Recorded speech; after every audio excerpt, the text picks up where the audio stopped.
Put down your baby and pick up a beer. Dad Jokes is back with a brand new episode. I'm Jerry, joined here as always by Brandon, and you're listening to the podcast of two dads going through the journey of fatherhood while you all listen to us at home or in the car or wherever you listen to podcasts at. Brandon, what's going on, my friend? I haven't talked to you in a little bit. Well, that's a lie. I saw you at work today, but I think we've been. I'm excited about this episode, basically is what I'm getting at. And I'm excited about my dad joke because it made me laugh to myself. Nice. My dad joke's a little bit different than normal this week. So before we get too far into things, let's start. If you're excited, you want to go first or do you want to save it for last? I'll go first. We'll set the tone for this episode, Jerry. I like it. If you got kids in the car, turn the volume down. Jerry, my family just learned that Grandpa has an addiction to Viagra. No one's taking it harder than Grandma. Oh. I think I've heard that one before. That's good. That's a good one. Mine's a little bit. If people can't tell, I'm towing the line a little bit. I want to. Yep. I think we've run the course on like the kind of tame dad jokes, and we got to turn it up a little bit of a notch. I don't have a book of dad jokes like you do. We're more veteran dads now. Like early on, it was like, oh, we're starting now.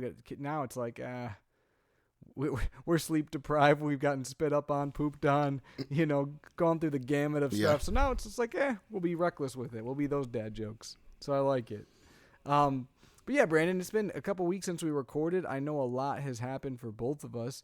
So we'll kind of go over what's been going on with us, and then we'll get into today's topic, which is going to be about disciplining, which is kind of an interesting topic. It's going to be fun, I think, and interesting to talk about just because, when you think about kids and disciplining, it's a little bit of when do you do it, how do you do it, what's right, what's wrong, different styles. So just a good conversation we're going to have on that. But what's been going on in the Banks household?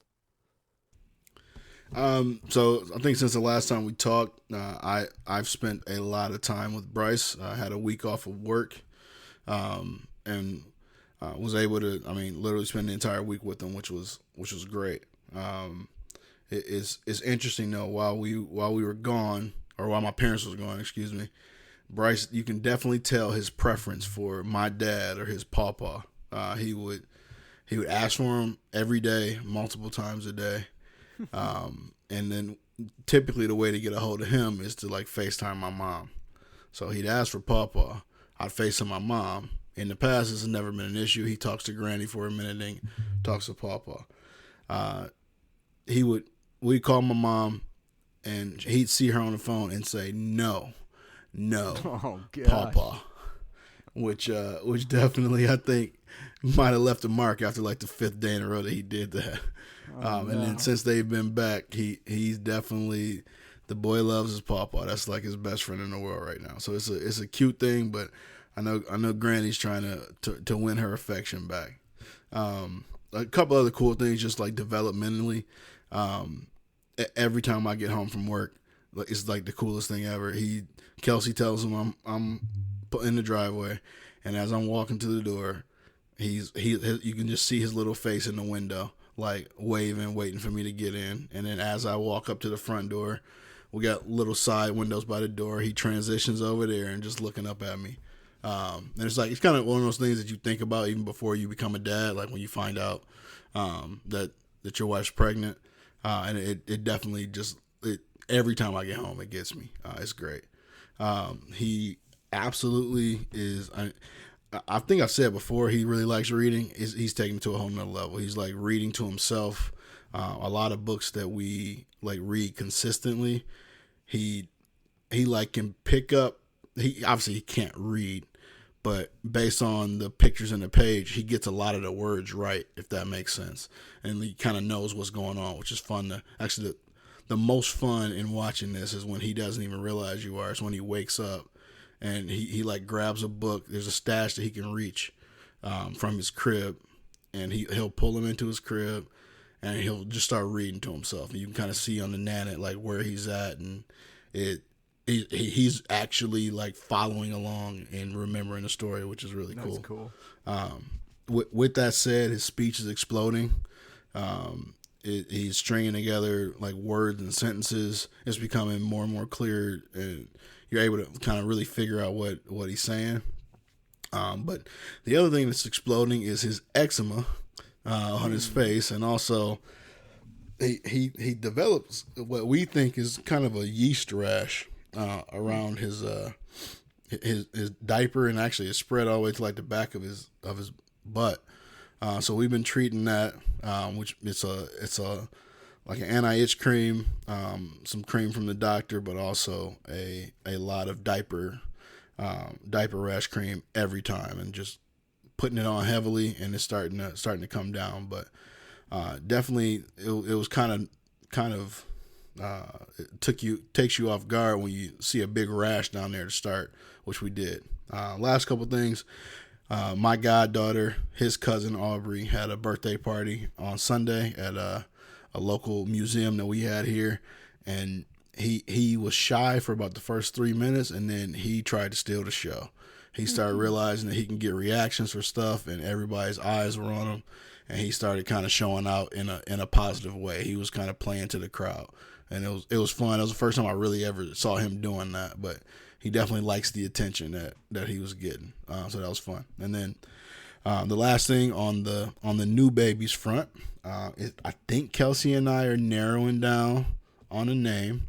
The nickname at this point is more important to me than the actual name, because I think I'm going to lose the battle that I've been fighting for the last, really honestly, since Bryce was born. This was the second choice for Bryce's name and first choice for Kelsey. She's going to win this one.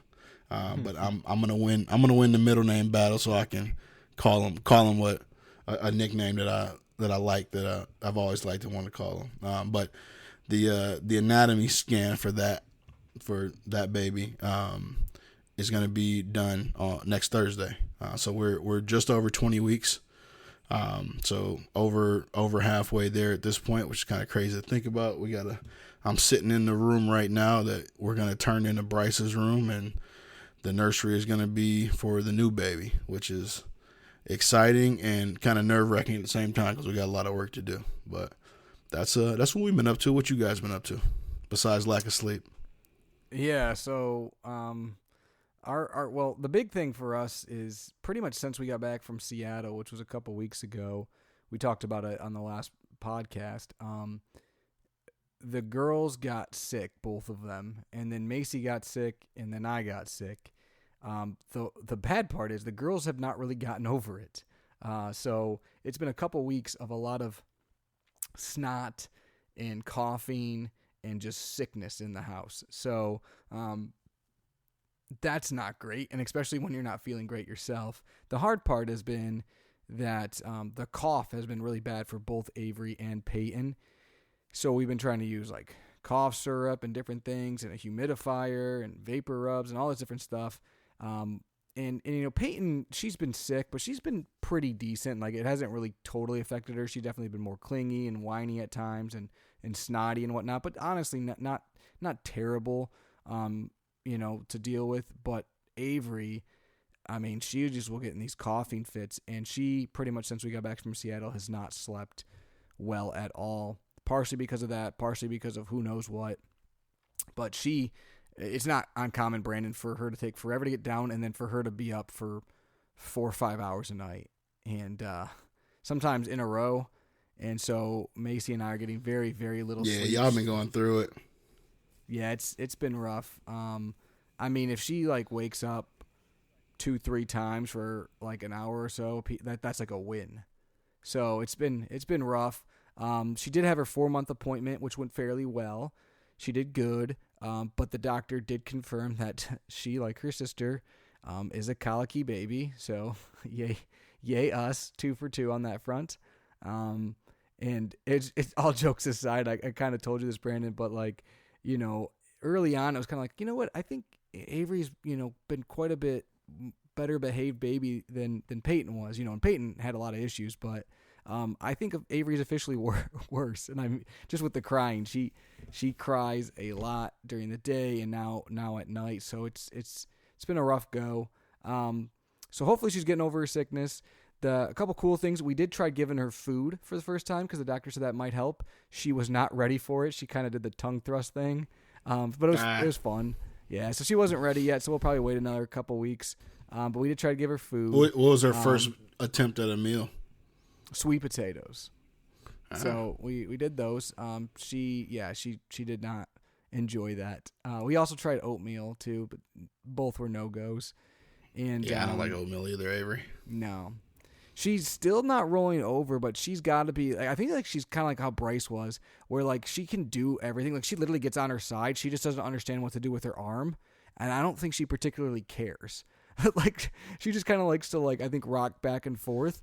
Like I'm totally convinced she could do it, but I don't think she has any interest in doing it, which is fine. Like I'm not like at this point I'm like whatever. But she's definitely getting bigger and starting to like notice more facial expressions, grabbing onto things more. He notices like certain sounds, and if you like make certain noises, so that's kind of fun. So yeah, and then as far as Peyton goes, she's been like I said, kind of up and down. She and that kind of goes with her speech too. Her speech is really weird like lately because like yesterday I was just telling Macy, I'm like, man, I feel like she's kind of taking a step back again, where she wasn't saying much of anything, and she was doing a lot of pointing and a lot of like getting upset but not using any words. And then today I got home and she said a bunch of stuff I've never heard her say before. And I'm like, okay, well, so it's like, it just seems weird. Like she's up and down with it. She definitely is starting to, I think, say things or repeat things. Sometimes you can't understand it, but sometimes you can. Like she was saying peekaboo today, Macy said, and then she started repeating certain characters. When I would say the characters' names, you could tell she was trying to actually say them, which a lot of times she just asks you, what's that? And then just doesn't say anything. So that was fun.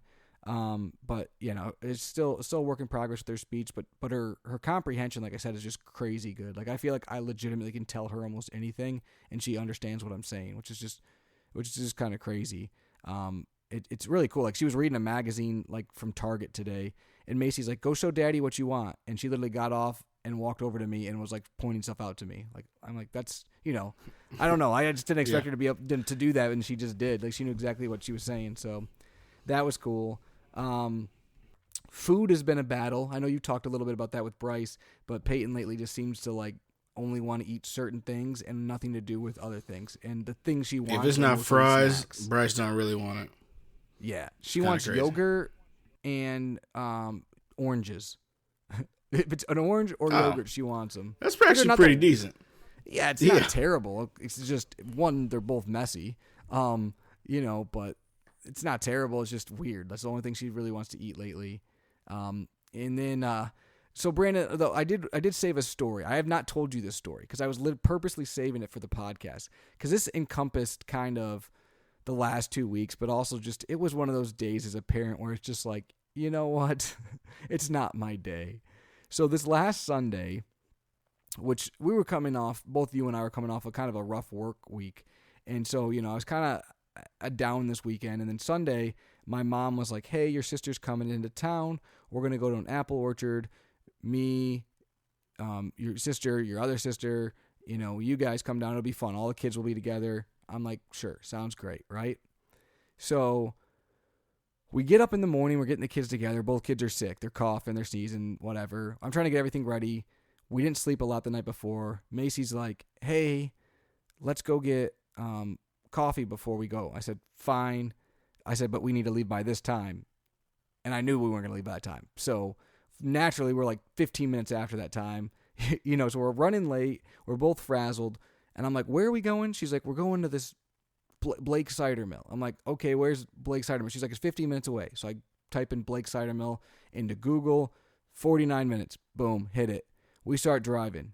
Avery screaming, top of her lungs, just screaming for 20, 30 minutes. Yeah, that's a long time for kids who are sick and cranky. Yeah, so she's screaming. Peyton's kind of being a little bit fussy, but not terrible. All of a sudden, Macy looks at me and she goes, I think we're going the wrong way. I go, what do you mean we're going the wrong way? She goes, I don't think this is where we're supposed to go. I said, you told me Blake's 50 minutes away, so I put in the phone. She looks on her phone. She goes, yeah, there's a different one in South Lyon. And I go, what? So then I pulled up on my phone. Oh, I'm an hour and 40 minutes away from that one now because I've driven 40 minutes out of the way. Oh, no. So I was I'm wondering like, why I didn't see y'all in the pictures for that. So now I'm mad, because both kids are mad. We both had a morning. So we drive back. We're driving back. We're going to go to this. And all of a sudden I look at her and I'm like, do you want to go? And she's like, we can just go home. I'm like, okay, let's just go home. So we go home and we put the kids down for naps. And then I turn the Lions game on. Lions are getting smashed. And I start feeling bad, Brandon, because I start going, man, we didn't take the kids to the apple orchard. They haven't seen their cousins in a while. And I'm like, I'm kind of feeling like a bad parent, right? I'm like, gosh dang it. We probably should have just gone, right? So I go, should we just go over to my mom's for dinner, Macy? And she's like, sure. So Peyton gets up from her nap. We text my mom, hey, we're going to come over for dinner. She's like, oh, we just sat down for dinner. I'm like, what the frick? So she's like, don't worry, we'll save you some food. Just come over, hang out with your sisters and their cousins and stuff, right? So I'm like, fine. So we get the kids in the car again. We're driving down there. Avery screaming. That's still a pretty long drive. Yep, it's an hour away. Avery screaming the whole time, of course. All of a sudden, we're about 5 minutes, and I hear this noise, and it sounds like a really, really wet poop.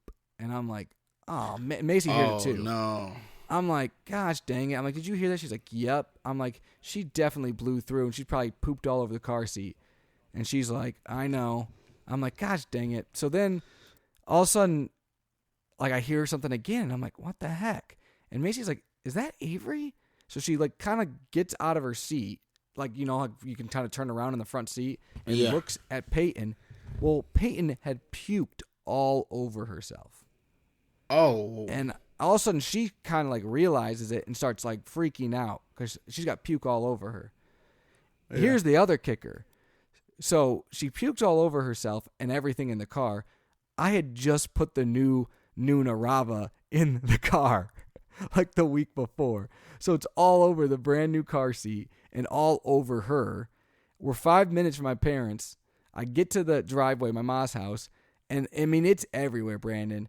The baby's screaming. We're trying to get the baby inside. We got to get Peyton out of the car seat. She's freaking out because she's got puke on her. She doesn't like that. I don't know if Bryce is like that, but like food and stuff on her. So she's got puke all over her. And it's like chunks of oranges because, again, that's all she eats. And I'm like, this is disgusting. It's all over her. So I'm trying to clean her off in the driveway, take her clothes off. And then I like grab her, try to go in the door. It's locked. Go in the other door. It's getting all over me. I'm like, hey, Peyton puked. I need to get her in the bath. So I run her upstairs, try to get her in the bath. My mom starts helping that out. Run back downstairs. Got to take the car seat out, take all the cloth off, spray it off. Then we got to get Avery out. She's screaming because she's hungry. Macy's got to feed her. Meanwhile, neither kid's ate yet.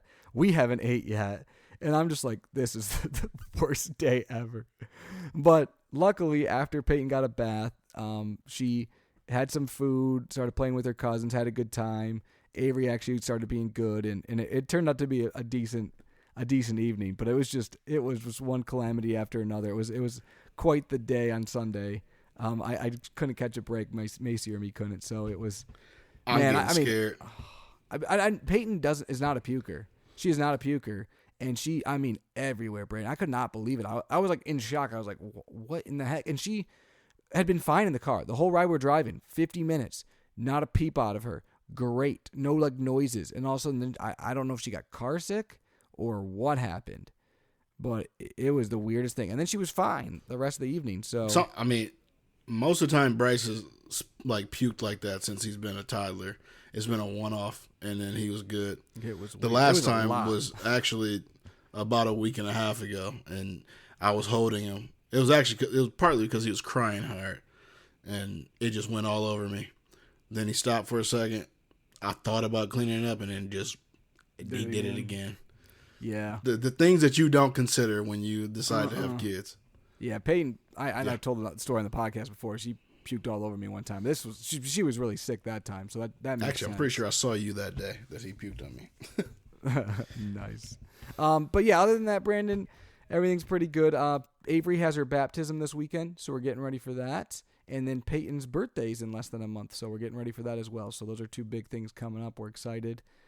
Peyton's turning 2, and Avery's getting her baptism a little bit earlier than Peyton had got hers. She'll be 4 months. So I think Peyton was like 6 months when she got hers. So, but that's what's going on. Do you have any baby gear to go over this week? It's something I've talked about before, but I just want to highlight like the Love Every boxes. It's kind of like the gift that keeps on giving. So we got a new one that came in and it has some pretty cool books in it. One of them is dealing with like potty training, and it's dealing with like a kid who has his own potty and the process there. But Love Every does this with their books. Their books will incorporate, like as a part of like the pictures, previous Love Every toys that the kid has played with. And so I'm reading this book to Bryce, and he sees one of his old favorite toys that he hasn't played with in a while, but he knows exactly where it's at. So he brings the book over to me, and we start reading it, and he stops me from reading the book, goes over and grabs this. It's basically like a car track, and we played with this thing for like 45 minutes after that. And now every time we read the book, he goes and grabs it, and it just reminded me of like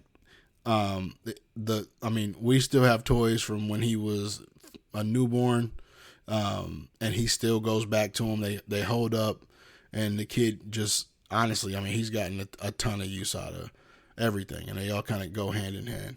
So I'll probably bring them up again in like 6 to 8 months. We probably should get a sponsorship from them, but Love Every is great. They are great stuff. And we got a lot of baby gear that we're going to be going over soon because with Peyton's birthday coming up and even the baptism and Christmas, there's a lot of stuff we've been looking into and starting to buy. But one thing that I have never gone over, and it's kind of funny because Peyton plays with this every single day, and I've never talked about it. I don't think I've even mentioned it to you before, and she loves it. She doesn't play with it for a long time, but every day, at least at some point in time, she will play with this, and it's what they call reusable sticker books. Basically, they're like books that there's like little clings, like almost like window clings, but they stick to like different scenes. She has like a Frozen one. Bryce got his first one. Yeah, she has a Frozen one that she loves, and she has like a Princess one, and she will play, like she doesn't just use them in the book. She'll like stick them on you or stick them on like the wall because they'll stick on the wall, and she loves them. Like again, and they're kind of cool because like it's not real stickers; they're just like little cling things. They're cheap. You can get them on Amazon for under $10. So that's something, like I said, she's probably got those months and months ago, and most days I would say she plays with them for at least a little part of the day. So reusable sticker books, they got tons of different ones out there.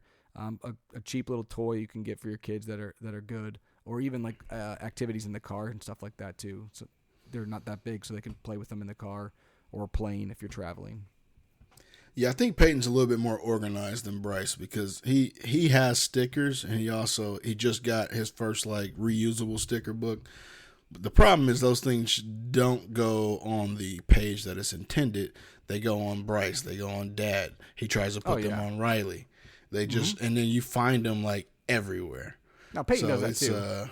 She puts them on Raja's head. She puts them on her hair. She puts them on me. And then she gets mad if you move. Like the other day I took a picture. I think I had like 17 stickers on my foot. Because she does the same thing. But she likes that book. Sometimes it's the actual book. Sometimes it's the wall. Sometimes it's that thing. But like real stickers, she's terrible with. Real stickers, she will put every sticker on something. And usually it's the same thing. And then she gets mad that they're on the same thing and decides to take every sticker off Bryce of that does thing the same thing. something else. Yeah. So...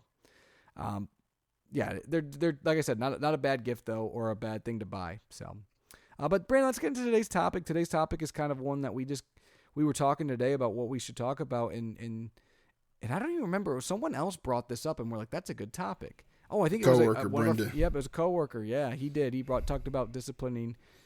He got 2 young kids, and we're like, that's a good topic. And kind of the place we'll start is I'll say like, okay, so disciplining your child. When do you start? Because, you think of your kid and you think about, okay, well, when can I actually start? And I read probably 6 or 7 different things online today, Brandon, and they all are pretty consistent that say you can start disciplining, quote unquote, your child at around 8 months. So again, at 8 months, it's not like they're going to have like this great comprehension, but basically what it means is at 8 months, you can start disciplining in the way, usually it's regarding danger or a threat to their health or well-being. So they start trying to pull things down on top of themselves or play with light sockets, things like that. And you can teach them no, you can teach them boundaries, you can teach them, that there's bad things that can happen if they do things that they're not supposed to. So that's kind of where I read you can start is about 8 months. And then obviously as time goes on, what disciplining is kind of changes and what it looks like. Yeah, you and I probably read similar articles, and the main thing at that early age is just expressing what you like, what you don't like, and it's easy for the child to pick up what that means to a degree, and really, and this is the consistency of the message, and this is not just when they're 8 to 9 months, but this is through the ages that we both have right now. That's honestly what will aid in some behavioral changes if some are needed, or effectively showing your child what you want them to do or what you don't want them to do. A few other things to kind of go over as far as like techniques. Jerry brought up obviously the time, and some things that jumped out to me. Obviously we'll go over techniques and things like that, but not just saying no. And one reason this jumped out to me is because if there's a camera in our house that is broadcast to all of our listeners, and you hear conversations with Bryce, you're gonna hear this kid say no like every other word, and it drives me insane. And if there's something that Kelsey and I both, we've adopted this, but I think we did it a little bit too late, it is trying not to use the word no. And we're trying to take that completely out of our vocabulary because we hear so much from Bryce. If he doesn't like doing something, he says no. And it's something that is natural to say. And I think we talked about this in an earlier episode where you have I think we actually had a guest on when we did this, but you can use like certain noises or phrases. I know, I don't know if it was you, me, or the guest, but we said like it was an option, like making a noise, things like that. But I think we kind of reverted to just the natural human or English word and saying no. And it's more helpful to show and tell the child what you want them to do than saying no, that you can't do that. So that's kind of a double tip, but remove no and show and tell your child what you ultimately want them to do. Yeah, no, that's a good point. Another thing, and you kind of touched on it. Point. You kind of touched on it briefly, but it's key to be consistent when you're talking about discipline. That means between you, your wife, whoever watches the kids, you got to be consistent. You got to stick to your guns, because if it works for dad but doesn't work for mom, the kid doesn't get that. They're just going to always do the same behavior you don't want them to do. So, making sure. Or at this age, grandma and grandpa as well. Correct. Whoever watches the kid, you got to make sure, and you really got to get them to stick to it, because otherwise it's just going to turn into, bad habits. And then as they get older, well, grandma let me, or grandpa lets me, mom lets me. You don't want that. So consistency is definitely a key word. And the other thing too is that I've read a lot is you don't want to discipline, especially in a young age, using fear so much. You don't want them to just be afraid to do something, or you don't want them to think, oh, dad yelled. You want them to, know not to do it, but you kind of wanted to explain to them. You want to try to talk to them about it, especially as they start, knowing and understanding you.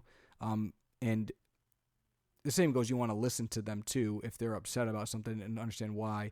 But I guess like I said, you read, you don't want it to just be like you said, yelling no, or saying don't do that, or smacking your hands together and scaring them, because then it creates a negative reaction in them instead of just an understanding or comprehension.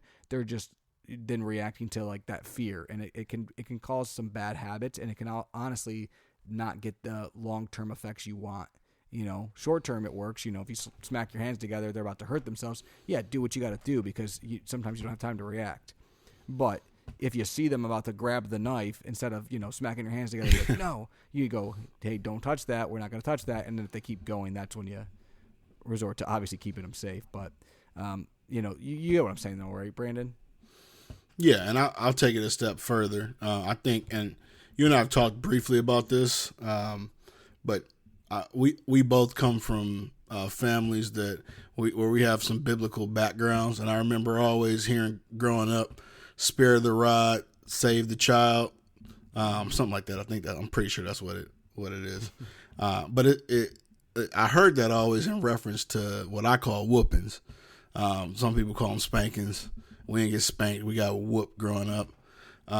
But from a discipline standpoint, that's something that Kelsey and I established before we even had kids that we didn't want to have for our children. And between Jerry kind of mentioned raising your voice, I would call that in certain elements a harsh tactic.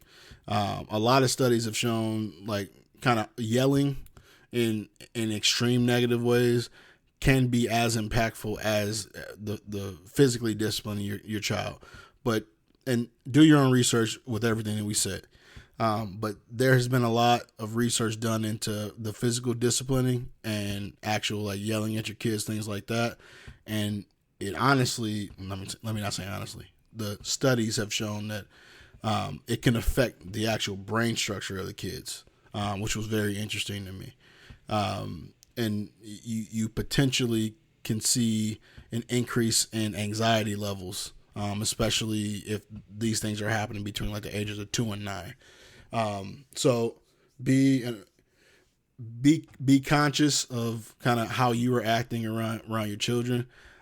I've seen kids who got whooped growing up. I'm a kid who got whooped growing up. I personally don't deal with anxiety. I know people who didn't get whooped growing up who do. So in my case, that might not be the answer, but there's a lot of research that's gone into that maybe not being the best route to go. And for my family, that's not the way we're ultimately going to go either. Yeah, those are good points. I've seen a lot of those studies as well. And obviously a child's brain is developing so rapidly at these young ages that, just because you do something doesn't mean it's going to react a certain way, but it's just you increase your odds is kind of what it sounds like, right?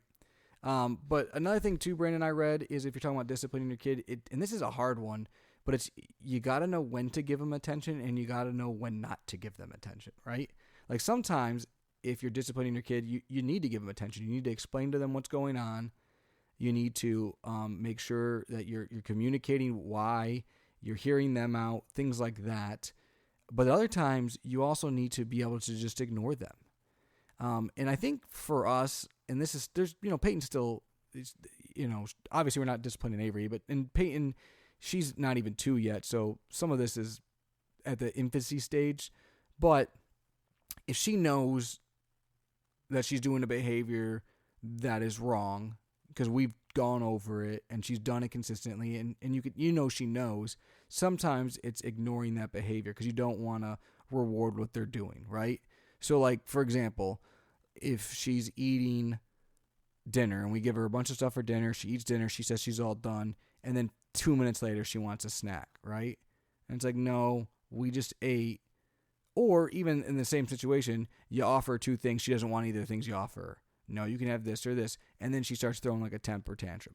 Okay, you can have this or this, but you're not going to like just give in, right? Or you're not going to just, so sometimes you just got to ignore her, and then she throws a temper tantrum for 3-4 minutes, and then she's over it, right?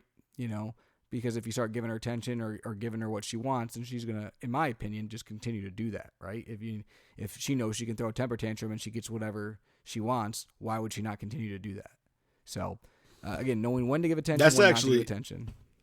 That's one of the hardest things for me. I think Kelsey too, when it comes to eating. Because we can get Bryce back, and I agree with you. Like, you offer the option, and at some point the kid's gonna be, in my mind, the kid's gonna be hungry. Right. There's not research done on this side of it, just for record. This is just Brandon talking. But we'll get him back from my mom and dad. Hey, how'd he eat? Barely ate anything all day. We couldn't get him to eat anything, and then you offer him a couple things that he likes. No, nope, I don't want it. And then but he knows what he wants. He might want a cookie or some chips or some goldfish. And it's like, no, that's not what you need to eat. You need to get this or this. See, I said no again. It just naturally happens. And then he might throw a fit. And it's like, do you give him a version of what you know he like, something different that he might eat, or do you wait him out and see what's ultimately going to happen? And I think that's something personally that I've struggled with, because end of the day, I'm like, I need to get some food in this kid's stomach. You feel like they can't survive on like three peas and like a juice box, which is, I feel like he can live like a week and a half off of like 3 cheese crackers. Sometimes it just feels like that. But another thing that I've noticed is a way to discipline is, and discipline it kind of has a negative connotation, but it doesn't have to. Like praise can be a form of discipline because you're basically enforcing a behavior that you want. But oftentimes we will praise the end result of him doing something right after he did something wrong, if that makes sense. So he might take, this is a bad example, but he might take something from Riley, like right out of Riley's mouth. And then we say, no, you need to get that back to Riley. He gives it back. You praise it, which is a good thing. He's doing what you want him to do. But then he, in order to get the praise for that, has to take it from Riley in the first place. So it becomes almost a game, which is something that is a struggle in how to, you need to be able to stop him from taking it from Riley in the first place, which kind of goes into like another tip, which is redirecting them. So in that case, I may just show him something different, bring a toy over to him, offer him to read him a book, to distract him from doing what we ultimately don't want him to do. Well, and another thing you mentioned kind of in that too, Brandon, is you got to be the example that you want your kid to follow, right? So like I've done that before, where like Peyton will be kind of rough with Raja, and I'll be like, no, be nice. That's what I say be nice, and she knows what that means. But then, like, I'll catch myself, like, 20 minutes later, and I'm roughhousing with the dog, like, because that's my relationship with the dog. But then I'm like, she sees this, and she doesn't know. Mm-hmm. So, sometimes I got to check myself, because I'm like, okay, I'm messing with the dog aggressively. Like, I always, like, mess with Raja's face, like, and she kind of, like, play bites and back and forth. I don't want her doing that with Peyton, but Peyton will see it and just come up and, like, start, like, smacking Raja in the face. But she's doing it because she thinks that's what I'm doing. It's not exactly what I'm doing, but it looks like it probably to her. It's different. We got little clones in the house. Yeah, they do. They follow what you do. Everything we do.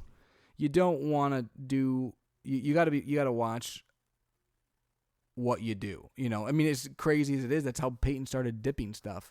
Is she watched me do it and she like wanted to like do it. And now she dips everything. But like, I hope she doesn't watch you use a fork.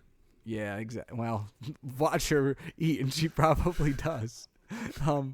But you can't yell at them for something, especially at a young age, that you do yourself to a degree. You got to be smart with how you do it, because they're, like I said, they're taking in everything you're doing, like you mentioned, Brandon.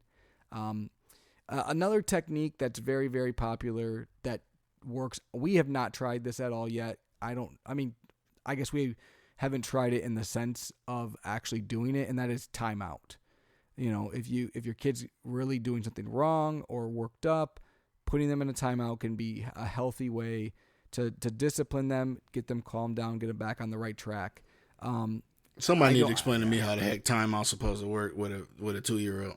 That's what I'm saying. I don't think I could do it with Peyton. Our version of timeout is basically, I'm gonna leave you on the ground here, walk in the next room, because you're going to get over it in 3 minutes. Yeah, I'm the one taking the time out. Correct. Yeah, I'm the one taking the time out, not you. Correct. That's basically, like, the other day Peyton was just freaking out, and I don't even know why, still to this day. I don't know. And I was trying to talk to her. I was trying to, communicate, and she wasn't having it. She just wanted to be mad. So I was like, all right, I'm going to take 5 minutes, because the baby was screaming. It was just me at home. I grabbed the baby, took care of the baby. All of a sudden, she was over in 5 minutes, came back in the room. But, it's like, I don't know. So I wouldn't call that a timeout, but I gave her space, I guess is what I'd call that. Let her figure it out a little bit herself for 5 minutes after I tried, talking to her, distracting her with something else, asking her if she wanted, I tried all the other techniques, and none of them were working. Sometimes they just need time, as crazy as it sounds. Yeah.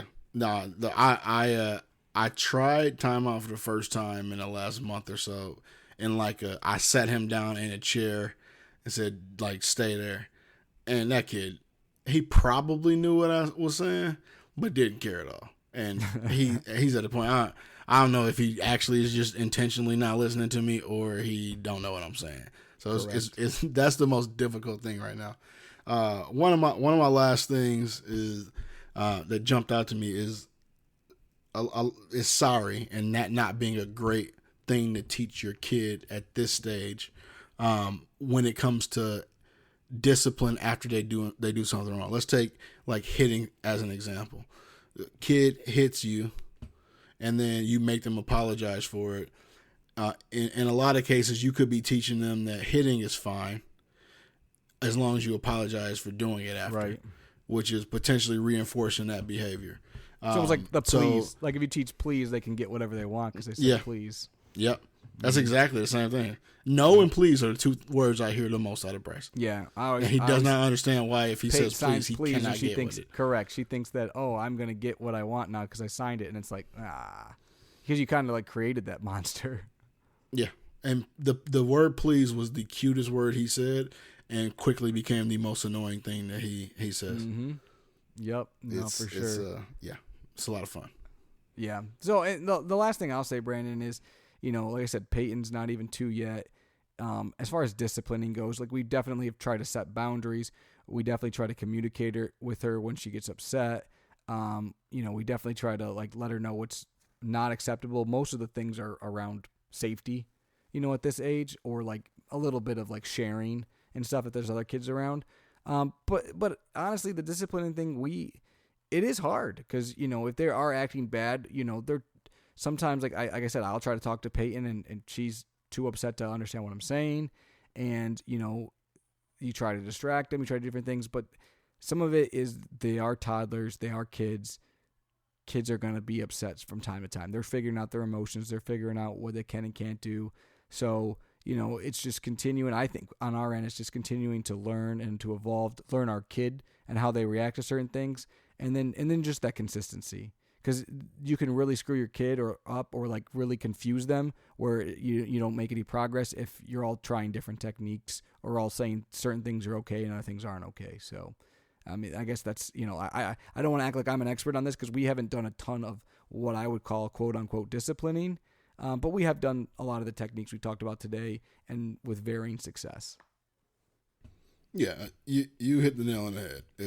It's consistency. I think if you go back and listen to a bunch of our episodes, that's probably the overarching theme of the podcast, other than the fact that my dad jokes are better than yours. And it's you got to stay consistent in everything you do. That's gonna set your kid up for success in everything. All right. Well, I think that's a good place to stop since you mentioned dad jokes. I think I got No, I threw you an alley-oop. I knew what I was doing. You did. I mean, we're like 96 episodes in, Jerry. I'm kind of an expert. So my dad joke today is more of like a dad pickup line. And it's also a little bit PG-13, so keep that in mind too if you got young children in the car. But Brandon, it's weird doing a pickup line. You laughing at it because it's like it's weird. You want me to smile and look at the camera? Yeah, exactly. No kidding. So the other day, Brandon, I went to the bar.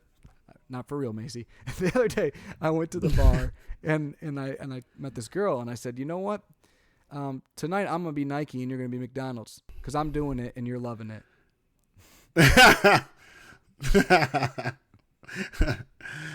That's a pretty good dad joke. Yeah, I like that one. I thought that was clever. I'm doing it, and you're. That had enough like innuendo too, where I think that actually qualifies as a dad joke. Where mine was towing the line a little bit. Yeah, it was good. Dad joke-ish, but it was a pickup line. So I thought that was funny. I heard that the other day. But yeah. So, anyways, for anyone out there who hasn't listened to us good before, thing you didn't incorporate Arby's slogan into that dad joke. Yeah, we have the meats. Ba-da-ba-ba-ba. And anyways, on that note, if you haven't listened to us before, we appreciate you. Go back, listen to some episodes. Find, obviously there's a lot of them out there now, and everything's relevant. Even if you're on your second, third kid, I sometimes go back and try to remember where I was at with certain things because it's very easy to forget, as Brandon will soon find out. But if you haven't before, please like us on Facebook, on Instagram, send us a review, tell us what you want to hear about. We appreciate each and every single one of you. But until next time, I'm Jerry, joined here by Brandon, and as always, you've been listening to Dad Jokes.